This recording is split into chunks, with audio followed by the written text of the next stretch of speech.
தென்னாடுடைய சிவனே போற்றி, எந்நாட்டவர்க்கும் இறைவா போற்றி, காவாய் கனக திரளே போற்றி, கைலை மலையானே போற்றி போற்றி. எல்லாம் வல்ல சிவனை வணங்கி உலகெங்கும் வாழும் அத்துணை மேசராசி நண்பர்களுக்கும் உங்கள் ஜோதிடர் கோவை குருமூர்த்தியின் இனிய வணக்கம். மேசராசி நண்பர்களே, ஜோதிடம் சார்ந்த பல சித்தாந்தங்களை தொடர்ந்து பதிவிட்டு வருகின்றோம். அந்த அடிப்படையில் இன்றைய தினம் நாம் காணக்கூடிய தலைப்பு மேசராசி நண்பர்களுக்கு சனி பகவான் வக்ர பலன்கள். நம்ம சேனலில் எளிமையாக துல்லியமாக நம்ம பார்க்க போகிறோம். நீங்கள் முதல் முறையாக பார்க்கக்கூடியவங்களாக இருந்தால் பெல் பட்டன் கிளிக் பண்ணி ஆல் ஆப்ஷன் கொடுத்துக்கோங்க. என்னுடைய காணொளிகள் உங்களுக்கு உடனுக்குடனே வந்து அடையும். மேசராசி நண்பர்களே, வாழ்ந்த வாழ்க்கையை காட்டிலும் கூட வாழக்கூடிய வாழ்க்கையாவது நல்ல நிலையில் வரணும் அப்படிங்கிறது தான் உங்களுடைய எதிர்பார்ப்பு. ஒவ்வொரு கட்டத்திலையும் பல போராட்டங்களை சந்தித்து, பல இன்னல்களை சந்தித்து, இனியாவது நம்ம வாழ்க்கையில் ஒரு மேல் நோக்கி வரக்கூடிய ஒரு வாய்ப்புகள் கிடைக்குமா? ஏன்னா நிறைய வாய்ப்புகளை நீங்கள் கடந்த காலகட்டத்தில் இழந்துட்டீங்க. காரணம் என்ன கேட்டிங்கன்னா, சனி பகவான் பாதகஸ்தானம் என்று சொல்லக்கூடிய 11ஆம் பாவகத்தில் நின்று 2.5 ஆண்டு காலகட்டங்கள் உங்களுடைய வாழ்க்கையில் ஒரு திசை மாறிய ஒரு பயணம். சார், நான் ஒரு தெளிவான கேரக்டர், என்னால் எல்லாம் சாதிக்கக்கூடிய ஒரு திறமை இருந்தும் கூட எனக்கு ஒரு சரியான ஒரு வாய்ப்பு அமையலை, எந்த இடத்துலையும் என்னால் ஜெயிக்க முடியல அப்படின்னு சொல்லக்கூடிய ஒரு நிலையை கொடுத்தார். ஆனால் சனி பகவான் தற்போது கிரகநிலைப்படி 11ஆம் பாவகம் என்று சொல்லக்கூடிய மேஷராசிக்கு பாதகஸ்தானத்தை விட்டு 12ஆம் பாவகம் என்று சொல்லக்கூடிய விரயஸ்தானத்தில் மறைகிறார். ஒரு வகையில் மேஷராசி நண்பர்களுக்கு இது ஒரு அற்புதமான கால அமைப்பு. இந்த காலகட்டத்தில் சனி பகவான் வக்ரகதி அடைகிறார். இது ஒரு அற்புதமான அதி உன்னதமான கிரக அமைப்பு. ஏதாவது ஒரு வாய்ப்பு கிடைச்சா நம்ம சாதிச்சிடலாம், இந்த பிரச்சனைகளுக்கெல்லாம் ஒரு தீர்வு கிடைக்காதா, என்னுடைய மனசுக்குள்ள இருக்கக்கூடிய வலி வருத்தங்களுக்கு ஒரு முற்றுப்புள்ளி கிடைக்காதா, எதிரிக்கு முன்னாடி என்னால் வாழ்ந்து காமிக்க முடியாதா, தொழில் முறையில் என்னால் சாதிக்கவே முடியாதா, இப்படி பல கேள்விகளுக்கு இந்த கிரக அமைப்பு சரியான பதிலடி கொடுக்கக்கூடிய ஒரு காலமாக அமையப் போகின்றது. இந்த கால அமைப்பு 2025ஆம் ஆண்டு ஜூலை மாதம் 13ஆம் தேதி முதல் ஆரம்பம், நவம்பர் மாதம் 28ஆம் தேதி முடிவு, சரியாக 4.5 மாதம். இந்த 4.5 மாத காலகட்டம் உங்களுடைய முயற்சிகளை நீங்கள் பலப்படுத்தும் பொழுது நிச்சயமாக உங்களுடைய மனசுக்குள்ள நீங்கள் எந்த அளவுக்கு சாதிக்கணும் அப்படிங்கக்கூடிய ஒரு ஆசைகளையும் லட்சியங்களையும் முயற்சிகளையும் வைத்திருக்கின்றீர்களோ அதற்கு சரியான ஒரு வாய்ப்பை அமைத்து கொடுக்கக்கூடிய ஒரு கிரக காலம். இந்த காலத்தில் சனி பகவான் உங்களுடைய வாழ்க்கையில் 11ஆம் பாவகத்தில் அமரப்பெற்று அவரது நிலை மிக கடுமையான மிகவும் மோசமான நிலைக்கு தள்ளப்பட்ட மேசராசி நண்பர்கள் பல பேர். இதில் குறிப்பாக சொல்லணும் அப்படின்னா பெண்கள் நிறைய பேர் இதில் பாதிக்கப்பட்டிருக்கிறீங்க. ஒரு குடும்ப பொறுப்பை தாங்கக்கூடிய ஒரு பெண்கள், ஒரு தலைமை பண்பு வகிக்கக்கூடிய ஒரு உத்தியோகத்தில் இருக்கக்கூடிய ஒரு பெண்கள், அல்லது சுய தொழில் செய்யக்கூடியவங்க 100% கடந்த காலகட்டங்களில் தன்னுடைய முயற்சிகளுக்கும் தன்னுடைய எதிர்பார்ப்புகளுக்கும் ஒரு ஏமாற்றத்தை மட்டுமே நாங்கள் சந்திச்சிட்டோங்க, இந்த வாழ்க்கை நாங்கள் வாழ்கிறதா வேண்டாமா அப்படிங்கக்கூடிய ஒரு மன உளைச்சலை கொடுத்துருக்கும். இந்த வாழ்க்கையே வேண்டாம், எங்கேயாவது போயிடலான் இருக்கிறேங்க அப்படிங்கக்கூடிய ஒரு வலியும் வருத்தத்தையும் கொடுத்துருக்கும். இதில் குடும்ப ரீதியாக இருக்கக்கூடிய ஒரு பெண்களுக்கு கணவன் மனைவிக்குள்ள ஒரு சரியான ஒரு புரிதல் இல்லை. அதே போல ஒரு உத்தியோக ரீதியாக இருக்கக்கூடிய ஒரு பெண்களுக்கு அந்த உத்தியோகத்தில் தனக்கான அங்கீகாரம் கிடைக்கல. எவ்வளவு உண்மையாக நம்ம உழைத்தாலும் கூட நமக்கு அங்கே ஒரு நல்ல பேர் இல்லை. அதே போல் குடும்ப ரீதியாக இருக்கக்கூடிய ஆண்களுக்கும் கூட பாருங்க, கணவன் மனைவிக்குள்ள ஒரு நல்ல ஒரு புரிதல் இல்லை. உத்தியோக ரீதியாக இருக்கக்கூடிய ஒரு ஆண்களுக்கும் அந்த இடத்தில் ஒரு தலைமை பண்பு வகிக்கக்கூடிய ஒரு இடத்தில் கூட சரியான ஒரு நற்பெயர் இல்லை. எவ்வளவு கஷ்டப்பட்டு நம்ம ஒரு எஃபெக்ட் போட்டு நம்ம அந்த ஒர்க்கை முடிச்சு கொடுத்துட்டாலும் கூட நமக்கான நல்ல பேர் அங்கே இல்லை. நிறைய பேருக்கு தொழில் ரீதியாக பலவிதமான மாற்றங்கள், பலவிதமான நெருக்கடிகள், பணத்தட்டுப்பாடு, இப்படி கடந்த காலகட்ட வாழ்க்கைன்னு பார்த்தீங்கன்னா மேசராசி நண்பர்களுக்கு பலவிதமான போராட்டம். இயற்கையாகவே போராடி மட்டுமே வாழ்க்கையை சாதிக்கணும் அப்படிங்கக்கூடிய ஒரு குடுப்பினை மேஷராசி நண்பர்களுக்கு வந்துடுது. காரணம் என்ன கேட்டிங்கன்னா, மேஷராசிக்கு அதிபதியாகிய செவ்வாய் பகவானே விருச்சிக ராசிக்கும் அதிபதியாக வருவார். விருச்சிக ராசி என்பது காலச்சக்கரத்தில் 8ஆம் பாவகம் என்று சொல்லுவோம். ஆக தன்னுடைய ராசிக்கு அதிபதியே தனக்கு 8ஆம் அதிபதியாக அமரப்பெறுவதால் ஆண்களாக இருந்தாலும் பெண்களாக இருந்தாலும் பாருங்க, பிறந்த நாள் முதலே போராட்டம். நீங்க ஒவ்வொரு காரியமும் உங்களுடைய சுயமுயற்சியால மட்டுமே நீங்க சாதிச்சு மேல வந்திருப்பீங்களே தவிர, எனக்கு யாருடைய சப்போர்ட்டும் கிடைச்சது அப்படின்னு சொல்லி நம்ம ஒருத்தரை காரணம் சொல்ல முடியாது. எனக்கு ஒரு அப்பாவுடைய பலம், அம்மாவுடைய பலம், இல்லை அண்ணன் தம்பிகள் எனக்கு சாதகமாக இருந்தாங்க, இல்லை சித்தப்பா பெரியப்பா இருந்தாங்க, மாமன் அத்தைகள் இருந்தாங்க, அப்படிங்கக்கூடிய அந்த உறவு முறைகள் எத்தனை பேர்கள் இருந்தாலும் கூட மேசராசியில் பிறந்துட்டால் ஒரு தடை என்னன்னு கேட்டிங்கன்னா, உங்களுடைய ஒரு முயற்சியினால் மட்டுமே நீங்கள் சாதிச்சிருப்பீங்க. ஒரு நெருக்கடியான சூழ்நிலையில் பார்த்தீங்கன்னா உங்களுக்கு யாருடைய சப்போர்ட்டும் இருந்திருக்காது. ஸோ உங்களுடைய ஜாதக ரீதியாக உங்களுக்கு ஒரு தடங்கள் தன்னுடைய ராசிக்கு அதிபதியே 8ஆம் பாவகாதிபதியாக வரதுனால இது பிறப்பால் வந்த கொடுப்பினை. ஸோ இது மாறவே மாறாதா? கடந்த காலத்தில் நான் பட்ட கஷ்டம் மாறியே வாழ்நாள் முழுச என்னுடைய வாழ்க்கையில் கஷ்டமே வந்துருமா? இந்த இடத்துல நான் உங்களுக்கு தெளிவாக சொல்கிறேன்.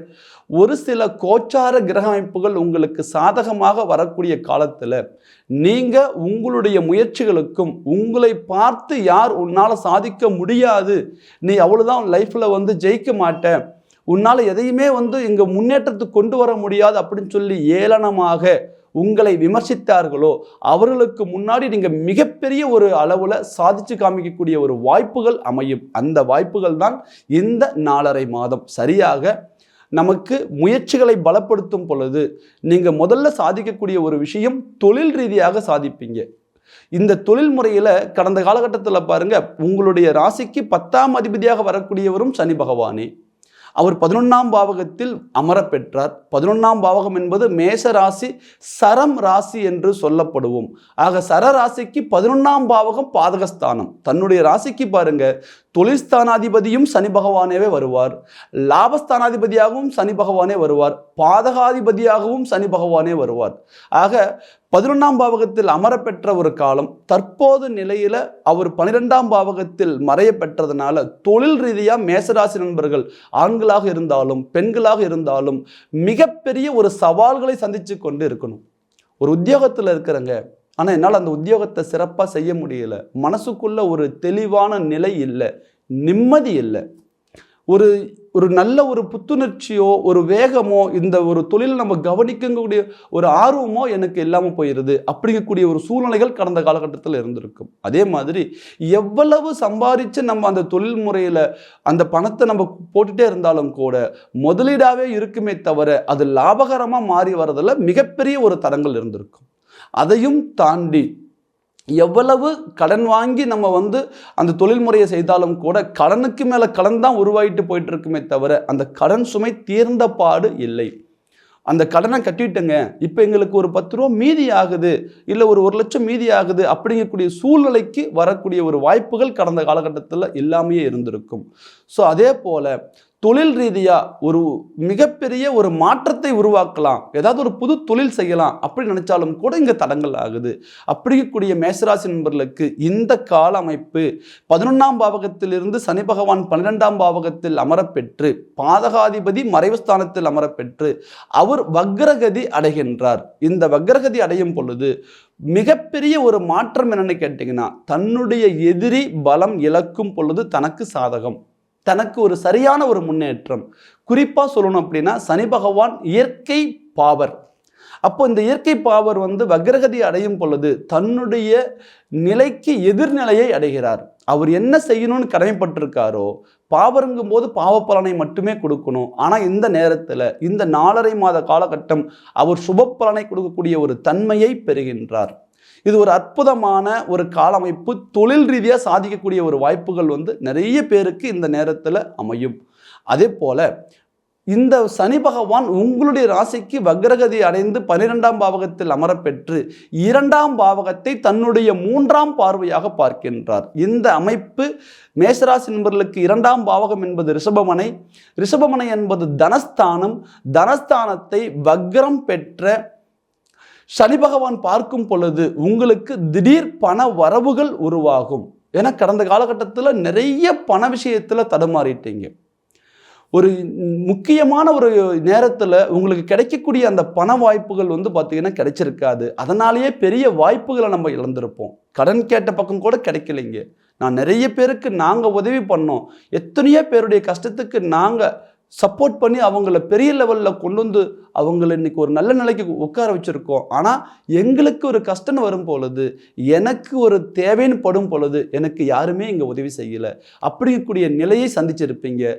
ஸோ உங்களுடைய சூழ்நிலைக்கு உங்களுடைய நெருக்கடிகளை போக்க உங்களாலேயே பணத்தை ஹீல் பண்ண முடியும் அப்படிங்கக்கூடிய நிலையை தான் இந்த சனி பகவான் வக்ரம் பெற்று உங்களுக்கு தரப்போகிறார்.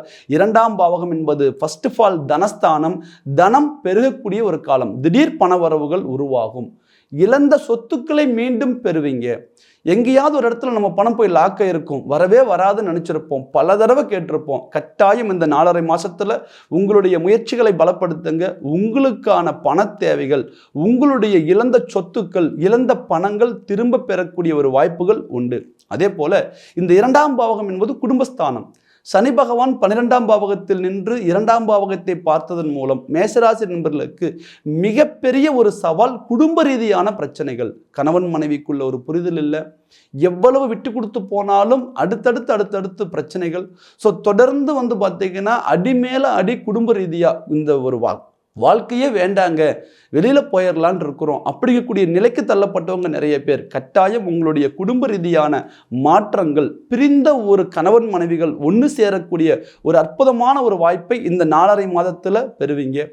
விவாகரத்து வழக்கு வரையும் போயிட்டுங்க, எங்களுக்கு ஒரு தீர்வு கிடைக்குமா? கண்டிப்பாக அந்த கணவன் மனைவி வாழ்க்கைக்குள்ள ஒரு அற்புதமான ஒரு அதி உன்னதமான ஒரு ஒற்றுமை கிடைக்கக்கூடிய ஒரு காலமைப்பா இந்த காலமைப்பு இருக்கும். ஸோ அதையும் தாண்டி 2ஆம் இடம் என்பது உயர்கல்வி ஸ்தானம். பொதுவாக ஒருத்தருக்கு நல்ல படிப்பு அமையுமா, அந்த படிப்பு நாங்கள் முயற்சிக்கிறோம், அந்த உயர்கல்வி என்னால் கொண்டு போக முடியலைங்க, ஒரு நல்ல காலேஜ் எதிர்பார்க்குறோம், கிடைக்கல. ஸோ கிடைச்ச ஒரு டிகிரி என்னால் கம்ப்ளீட் பண்ண முடியல, நிறைய அரியர்ஸ் இருக்குது, இதெல்லாம் என்னால் கம்ப்ளீட் பண்ணிட்டுனா நல்ல ஜாபுக்கு போயிடலாம்னு நினைக்கிறோம். ஸோ இந்த நேரத்தில் உங்களுடைய கல்விக்கான பலம் மிகப்பெரிய லெவலில் இருக்கும். அதை தாண்டி வெளிநாடு போய் படிக்கணும்னு ஆசைப்படுறோம், போக முடியல. நிச்சயமாக இந்த காலகட்டத்தில் நீங்கள் முயற்சி பண்ணும்போது வெளிநாடு ஒரு கல்விக்கான ஒரு வாய்ப்புகள் உண்டு. அதையும் தாண்டி நிறைய நண்பர்கள், ஆண்கள் பெண்கள் வெளிநாட்டில் போய் எதையாவது ஒன்று சாதிக்கலாம் அப்படின்னு சொல்லி நம்ம போராடிட்டு இருக்கிறோம். ஆனால் எங்களுடைய வாழ்க்கை முறை அப்படிங்கிறது மிக மோசமான நிலையில் இருக்குது. மிகுந்த ஒரு வருத்தத்தில் இருக்கிறோம், மன உளைச்சல் இருக்கிறோம். இங்கே உத்தியோகம் சரியில்லை, குடும்ப ரீதியாக அடிக்கடி பிரச்சனைகள் வருது, எவ்வளவு சம்பாதிச்சாலும் இங்கே கையில் பணம் மீதி ஆகலை. அதே நேரத்தில் கடன் மேலே கடன் உருவாயிட்டு இருக்கு. என்னுடைய ஜாபில் எனக்கு ஒரு ப்ரமோஷன் கிடைக்கிறதுல தடங்கள் இருக்குது. ஸோ அயல் நாட்டில் உள்ளவர்களுக்கு மிகப்பெரிய சாதகமான நிலையை கொடுக்கக்கூடிய ஒரு காலமைப்பே இந்த காலமைப்பு. இதுக்கு அடிப்படையான காரணம் என்னென்னு கேட்டிங்கன்னா, ராகு பகவான் 11ஆம் பாவகத்தில். ராகு பகவான் தான் வெளிநாட்டை குறிக்கக்கூடிய ஒரு கிரகம். சனி பகவான் வக்ரகதி அடையக்கூடிய இந்த கால அமைப்பில் ராகு பகவான் 12ஆம் பாவகத்தில் இருந்து 11ஆம் பாவகம் என்று சொல்லக்கூடிய அயல் நாட்டை குறிக்கக்கூடிய ஒரு ஸ்தானத்தில் ராகு பகவான் அமர்கிறார். மிகப்பெரிய ஒரு வாய்ப்பு மேஷராசி நண்பர்களுக்கு. அயல் நாடு வாழ்க்கையில் இருக்கிறோம், எங்களுக்கு எதுவுமே இங்கே சரியில்லை அப்படிங்கக்கூடிய ஒரு காலமைப்பில் உள்ளவங்களுக்கு இந்த காலகட்டம் மிக அற்புதமான நிலைகளை கொடுக்கக்கூடிய ஒரு வாய்ப்பாக அமையும். அதையும் தாண்டி சனி பகவானது பார்வை வக்ரம் பெற்று 6ஆம் பாவகத்தை பார்க்கின்றார். தீராத கடன் தீரும். இந்த நேரத்தில் எங்களுக்கு மிகப்பெரிய ஒரு வருத்தமே, உழைக்கிற உழைப்பை தாண்டி கடன் மேலே கடன் நாங்கள் வாங்கிட்டே இருக்கிறோம். எவ்வளோ வருமானம் வந்தாலும் இங்கே கடன் தீரவே மாட்டேங்குது. வாங்காத கடனுக்கெல்லாம் வட்டி கட்டிகிட்டு இருக்கிறோம், வட்டிக்கு வட்டி வாங்கி வட்டி கட்டிகிட்டு இருக்கிறோம். ஸோ இதிலிருந்து ஒரு தீர்வு வருமா? 4.5 மாதம் மேஷராசி நண்பர்களே, உங்களுடைய முயற்சிகளை பலப்படுத்தி ஒரு 5 லட்ச ரூபா கடன் இருக்குது, இல்லை ஒரு 50 லட்ச ரூபா கடன் இருக்குது, அவங்களுடைய சக்திக்கு தகுந்த மாதிரி உங்களுக்கு எவ்வளவு கடன் இருந்தாலும் ஒரு கணிசமான தொகையை இந்த 4.5 மாதத்தில் முதல்ல கட்டுங்க. அது 5000 ரூபாயாக இருந்தாலும் சரி, இல்லை 50,000 இருந்தாலும் சரி, உங்களால் என்ன முடியுதோ இந்த நேரத்தில் ஒரு கடனை தீர்வு பண்ணும் பொழுது உங்களுக்கு ஒட்டுமொத்த கடனுக்கான ஒரு தீர்வுக்கான வாய்ப்பை இந்த சனி பகவான் உருவாக்கி தருவார். ஏன்னா வக்ரம் என்பது மிகப்பெரிய ஒரு பலம். சனி பகவான் இயற்கையில் நிதானமான கிரகம். வக்ரம் பெறும் பொழுது அவர் தன்னுடைய நிதானத்தை மீறி வேகத்தை கூட்டக்கூடிய ஒரு பலம் அவருக்கு கிடைக்கும். அதுதான் வக்ரம். ஸோ ஆக இந்த நேரத்தில் உங்களுடைய கடன் சுமைகள் தீரக்கூடிய ஒரு காலமாக இருக்கும். இந்த நேரத்தில் ஒரு கணிசமான ஒரு தொகையை முதல்ல ஒரு கடனாக கட்டக்கூடிய ஒரு அமைப்பை உருவாக்கிக்கோங்க. உங்களுடைய கடன்கள் தீரும். அதையும் தாண்டி 6ஆம் பாவகம் என்பது மிகப்பெரிய வழக்குகளை சந்திக்கக்கூடிய ஒரு ஸ்தானம். ஸோ இந்த தொடர்ந்து வழக்குகள் போயிட்டுருக்கு, எங்களுக்கான தீர்வு கிடைக்கல. இந்த நேரத்தில் உங்களுடைய முயற்சிகளை பலப்படுத்துங்க.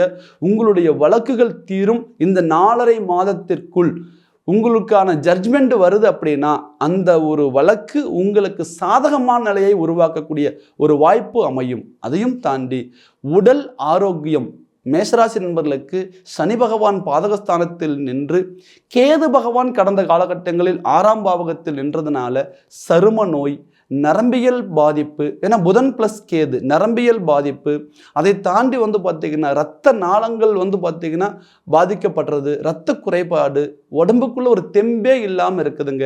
எவ்வளவு நம்ம சத்தான ஆகாரம் எடுத்துட்டா கூட ஏதோ ஒரு தெம்பு இல்லாமல் இருக்குது, என்னுடைய வயசுக்கு தகுந்த அந்த ஒரு புத்துணர்ச்சி இல்லை அப்படிங்கக்கூடிய ஒரு உடல் சோர்வை கொடுத்துருக்கும். இந்த நேரத்தில் கேது பகவான் 6ஆம் பாவகத்திலிருந்து 5ஆம் பாவகத்துக்கு மாறி இருக்கார். ஸோ 6ஆம் பாவகத்தை வக்ரம் பெற்ற சனி பகவான் பார்க்கின்றார். அற்புதமான உடல் ஆரோக்கியங்கள் கிடைக்கும். அதையும் தாண்டி இந்த நேரத்தில் சனி பகவானது பார்வை வக்ரம் பெற்று 9ஆம் பாவகத்தை பார்க்கின்றது. யார் யாருக்கெல்லாம் தந்தை வகையில் உள்ள சொத்துக்கள் பிரச்சனைகள் இருக்குன்னு நீங்கள் நினைக்கிறீங்களோ உங்களுடைய சொத்துக்கள் கண்டிப்பாக உங்களுக்கு கிடைக்கக்கூடிய ஒரு வாய்ப்புகள் உண்டு. தந்தை வழி பிரச்சனைகள் உங்களுக்கு தீர்வுக்கு வரும்.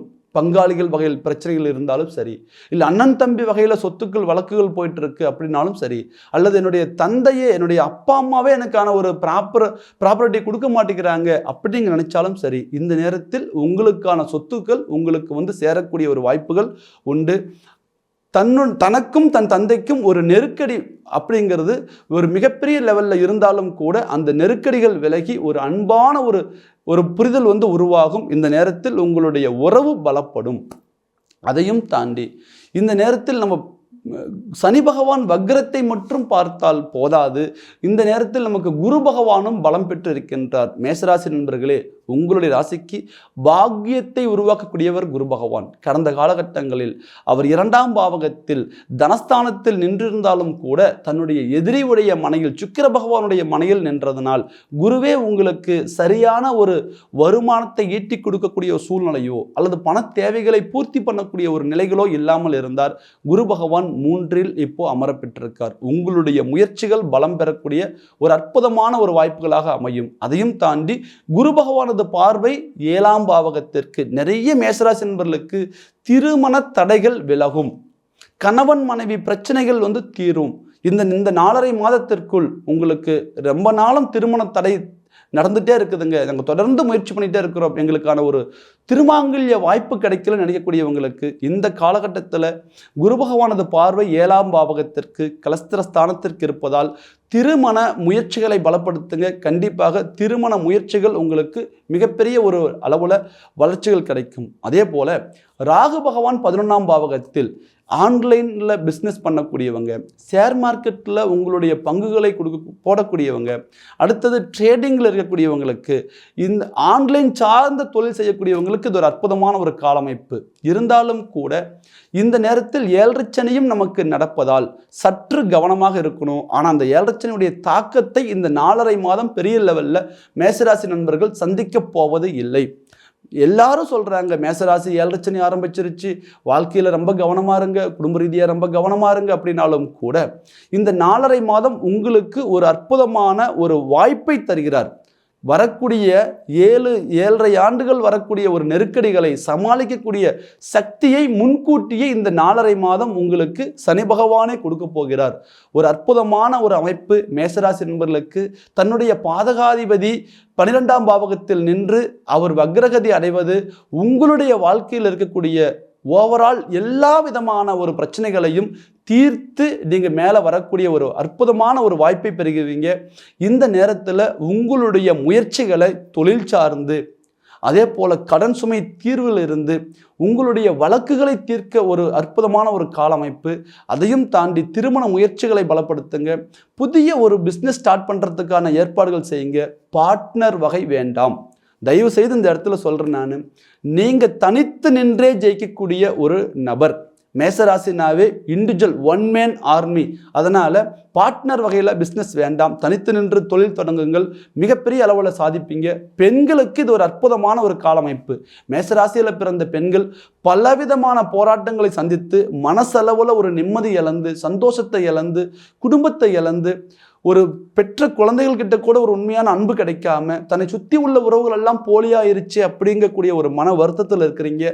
உங்களுடைய வருத்தங்கள் இந்த 4.5 மாதத்துக்குள் ஒரு தீர்வுக்கு வரும். இந்த நேரத்தில் நீங்கள் பார்த்துக்க வேண்டியது, உங்களுடைய ஜாதகம் சாதகமாக இருக்கின்றதா? கோச்சாரப்படி இப்போ நம்ம சொன்ன பலன்கள் உங்களுக்கு ஒரு பாதி 50% உங்களுக்கு வேலை செய்தாலும் கூட மீதி 50%த்தை உங்களுக்கு முழுமையான பலனாக கொடுக்கக்கூடியது உங்களுடைய சுய ஜாதகம். நிறைய நண்பர்கள் பார்த்தீங்கன்னா செய்யக்கூடிய தவறுகள் கோச்சார பலனை மட்டுமே பார்த்துட்டு இது எனக்கு ஓஹோன்னு வந்துருமா, நான் நல்லது நடந்துன்னு எதிர்பார்த்தேன் ஆனால் எனக்கு எதுவுமே நடக்கலைன்னு நிறைய கமெண்ட்ஸ் இருக்குது. ஸோ அதுக்கு என்ன காரணம்னு கேட்டிங்கன்னா, தனக்கு கோச்சார கிரகநிலை சாதகமாக வரும்பொழுது சுய ஜாதகமும் சாதகமாக இருக்கான்னு பார்த்துக்கணுங்க. திசா புத்திகள் சாதகமாக இருக்கான்னு பார்த்துக்கணும். இந்த சனி பகவான் ராசிக்கு 12ஆம் பாவகத்தில் மறைந்தாலும் கூட அவர் லக்ன முறைப்படி எத்தனாம் பாவகத்தில் இருக்கின்றார் என்பதை இந்த நேரத்தில் சீர்தூக்கி பார்க்கணும். அப்போ உங்களுக்கான முழுமையான வளர்ச்சிகள் இந்த நேரத்தில் கிடைக்கக்கூடிய ஒரு அற்புதமான ஒரு வாய்ப்புகள் உண்டு. உங்களுடைய சுய ஜாதகம் சாதகமாக இருந்து விட்டால் இது 2 மடங்கு உங்களுக்கு இந்த 4.5 மாதம் சப்போர்ட்டிவான ஒரு காலகட்டமாக இருக்கும். இந்த நேரத்தில் உங்களுடைய ஜாதகத்தை முழுமையாக துல்லியமாக பார்த்து எந்த ஒரு முடிவாக இருந்தாலும் நீங்கள் எடுங்க. நீங்கள் வாழ்க்கையில் நிச்சயம் சாதிப்பீங்க. உங்களுடைய ஜாதகத்தை விரிவாக தெளிவாக நீங்கள் பார்த்துக்கணும்னு நினைக்கக்கூடியவங்க கீழே இருக்கிற மொபைல் நம்பருக்கு கால் பண்ணுங்க. உங்களுடைய ஜாதகத்தை வாட்ஸ்அப் மூலம் அனுப்புங்க. உங்களுக்கான முன்பதிவை பதிவு பண்ணுங்க. உங்களுடைய ஜாதகத்தை துல்லியமாக பார்த்து இதுவரையும் இருந்த கஷ்டத்தை தாண்டி இனி வாழ்க்கையில் நீங்கள் எப்போ சாதிப்பீங்க, எந்த காலகட்டத்தில் உங்களுடைய முயற்சிகளை பலப்படுத்தணும் அப்படின்னு துல்லியமாக தெரிஞ்சு அது வழியாக உங்களுடைய முயற்சிகளை பலப்படுத்துங்க. மென்மேலும் நீங்கள் வளருவீங்க. மேஷராசி நண்பர்களே, மீண்டும் அடுத்த ஒரு அற்புதமான ஒரு காணொளியில் உங்களை சந்திக்கும் வரை உங்களிடமிருந்து விடைபெறுவது உங்கள் ஜோதிடர் ஆய்வாளர் கோவை குருமூர்த்தி. நன்றி, வணக்கம்.